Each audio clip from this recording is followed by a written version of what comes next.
Alors que Saminou Nyoka avait obtenu la garde exclusive de sa fille, son ex-femme l'a enlevée à l'occasion de vacances et elles vivent à présent en Égypte.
Enfin appliqué.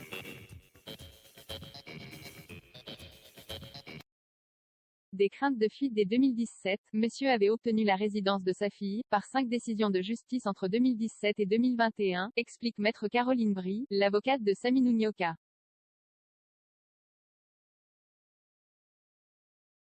Elle vivait auprès de son père et alors que la mère avait un simple droit de visite et qu'elle faisait l'objet d'une interdiction de sortie du territoire, elle a pris sa fille pour l'emmener en Égypte.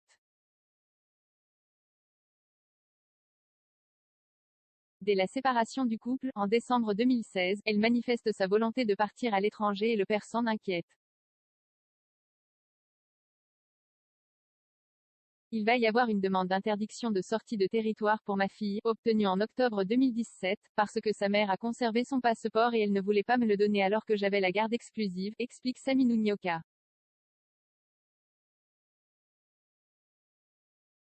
On craignait une fuite dès 2017. Beaucoup d'éléments restent à éclaircir dans cette affaire et notamment celui de savoir comment un nouveau passeport a pu être attribué à la fillette, alors qu'elle était sous le coup d'une interdiction de sortie du territoire.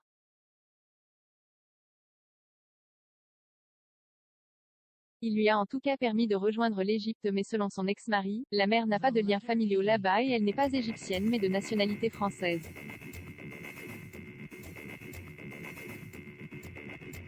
Dans les soustractions d'enfants généralement, les parents retournent dans leur pays d'origine, là il peut y avoir des réticences car chaque pays protège son ressortissant national mais là ce n'est pas du tout le cas, pointe maître Caroline Brie.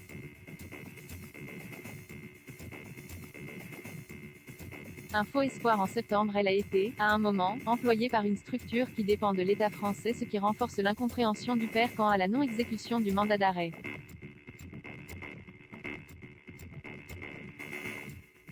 On ne peut pas faire plus d'un point de vue judiciaire, il faut qu'il y ait un travail entre l'exécutif français et l'exécutif égyptien pour que ce mandat d'arrêt s'exécute, relève le conseil de Saminou Nyoka.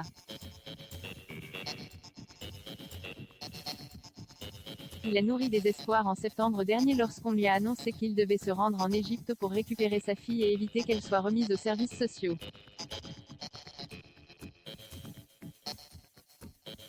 Il va rester 3 semaines sur place à attendre des retrouvailles qui n'auront finalement pas lieu.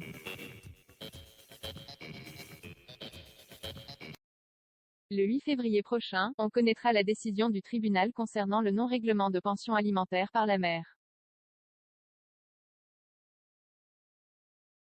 1 an de prison ferme a été requis contre elle par le procureur et un nouveau mandat d'arrêt pourrait être émis contre elle.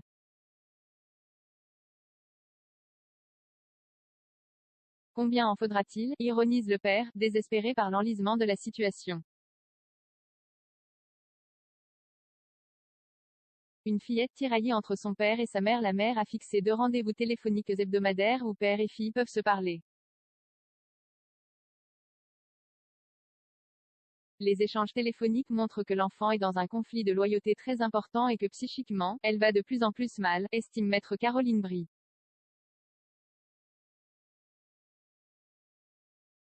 La dernière fois que je lui ai parlé, l'appel a été très difficile car elle me dit qu'elle va aller à l'école alors que je sais qu'elle a été déscolarisée, déplore Saminou Nyoka. Il regrette aussi que son ex-épouse se livre à une instrumentalisation de ma fille sur les réseaux. Sur un blog Facebook qu'elle a créé, elle dément faire l'objet d'un mandat d'arrêt et explique que le père avait obtenu la garde exclusive après des manipulations calomnieuses.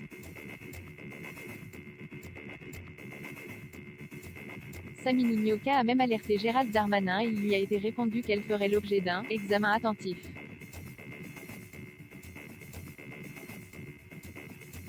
En attendant, il compte les jours loin de sa fille et remue ciel et terre pour débloquer la situation.